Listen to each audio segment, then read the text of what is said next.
మనం చూడొచ్చు చాలామంది టీడీపీకి సంబంధించిన నేతలందరూ కూడా బుజ్జ చౌదరి కావచ్చు, లేకపోతే ఇతర నేతలందరూ కూడా ఇక్కడికి వస్తున్న పరిస్థితి అయితే మనం చూస్తున్నాం. కొండ్రు మురళి గారిని ఇప్పుడు చూస్తున్నాం. పల్లె రఘునాథ్ రెడ్డి గారు ఇక్కడ ఉన్నారు. పల్లె నాయనతో కూడా మాట్లాడే ప్రయత్నం చేస్తాం. సార్, ఎలా చూస్తారు? ముందు కంగ్రాచులేషన్స్. సో మీరు అనుకున్నట్టుగా గతంలో మీరు ఆర్టీవీతో క్లియర్గా చెప్పారు 50,000 మెజార్టీ దాటుతున్నాను అని చెప్పి. మీరు ఆ పరిస్థితి దాటి మొదటి బోని మీరే చేశారు. నేను గెలవటం కాదు, ఈ దుర్మార్గ పరిపాలన అంతం జరగబోతుంది, ఒక ప్రభంజనం రాబోతుందని ఊహించిన వాడిని, ఆశించిన వాడిని నేనే ముందుగానే చెప్పాను. ప్రభంజనం వస్తుంది, ఈ తుఫాన్లో కొట్టుకుపోతాడు జగన్మోహన్ రెడ్డి అనుకుని ఆ విధంగా జరిగిన సంతోషంగా ఉంది.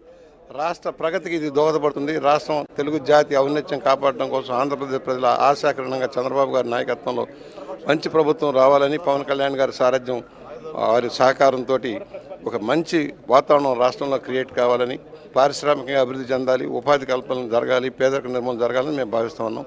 నా విజయం కూడా ఇది 7వసారి ఒక బ్రహ్మాండమైన విజయంతో మేము ముందుకు వచ్చినందుకు సంతోషంగా ఉంది. సో మంత్రులుగా ఏమన్నా సిగ్నల్ ఏమన్నా కనపడుతుందా? నాకేం తెలియదు, ఆశించడం తప్పలేదు.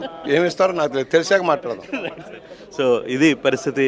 చాలామంది ఎమ్మెల్యేలు ఇక్కడికి వస్తున్న పరిస్థితి అయితే మనం చూస్తున్నాం. ఎమ్మెల్యేలకు సంబంధించి కావచ్చు, ప్రస్తుతం ఇక్కడ ఉంటున్న నేపథ్యంలో ఇప్పుడు చాలామంది ఎమ్మెల్యేలు ఒక్కొక్కరుగా ఇక్కడ చేరుకుంటున్న పరిస్థితి అయితే మనం చూస్తాం. కొండ్రు మురళి గారు ఇక్కడ ఉండే ప్రయత్నం అయితే చేస్తాం.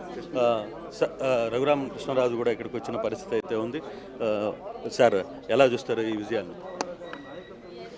ఈ విజయం ఊహించిందే మీరు చెప్తున్న వ్యవహారమే జరుగుతుంది. అంటే మా ఊహలో 150